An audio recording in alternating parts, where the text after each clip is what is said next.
মানস দা দিছপুৰ সমষ্টি য'ত কোৱাৰ লগে লগে এটা মানে অৰাটো বেলেগ হৈ যায় জালুকবাৰী সমষ্টি পলাশবাৰী সমষ্টি দিছপুৰ সমষ্টি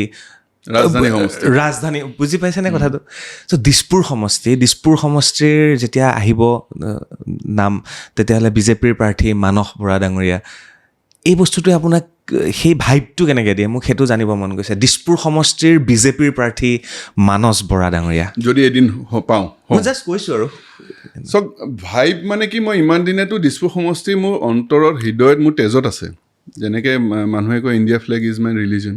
Dispur is my religion Dispur is what I bleed হা তো মই ভাবোঁ দিছপুৰ সমষ্টিৰ লগত মই বহুত আৱেগিক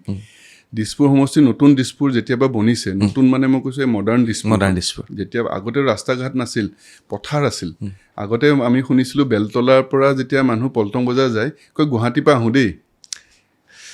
তুমি চাগে শুনিছা মই এটা বস্তু মাজতে মই ক'ব বিচাৰিছোঁ আপোনাক মনমোহন সিং ডাঙৰীয়া প্ৰাক্তন প্ৰধানমন্ত্ৰী তেখেতে ভোট দিবলৈ আহে আমাৰ দিছপুৰৰ ইয়াত এখন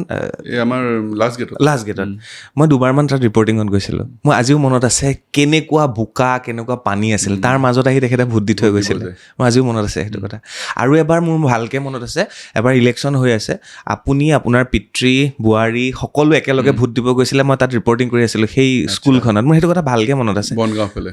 বনগাঁও ফালে সেইটো মোৰ ভালকৈ মনত আছে চ'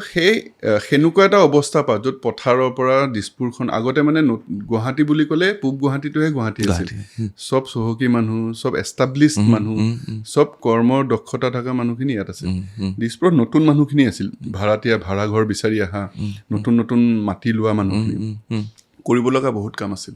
সেইকাৰণে মই ভাবোঁ মই সেনেকুৱা এটা সুযোগ পালোঁ যে সেনেকুৱা সময়ৰ পৰা দিছপুৰৰ লগত জড়িত হৈ আছোঁ সেইকাৰণে মই ভাবোঁ বৰ্তমানৰ বিধায়ক অতুল বৰা ডাঙৰীয়া তাৰপিছত বিধায়ক অকণ বৰা ডাঙৰীয়া তাৰপিছত যদি কোনোবাই দিছপুৰক বেছি চিনি পায় সেইজন মই